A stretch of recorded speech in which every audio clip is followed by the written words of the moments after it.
Formal na binuksan ngayong araw ang International Media Center dito sa Mactan World Museum para sa gaganapin na 48th ASEAN Summit dito sa Cebu.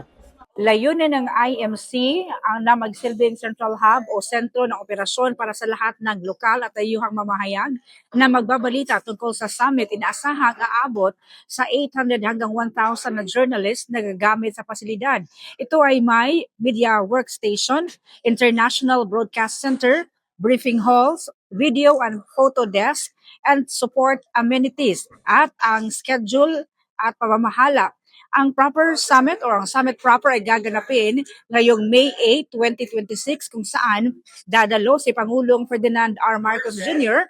kasama ang mga leader mula sa Brunei, Cambodia, Indonesia, Laos, Malaysia, Myanmar, Singapore, Thailand, Vietnam at ang bagong membro na Timor-Leste.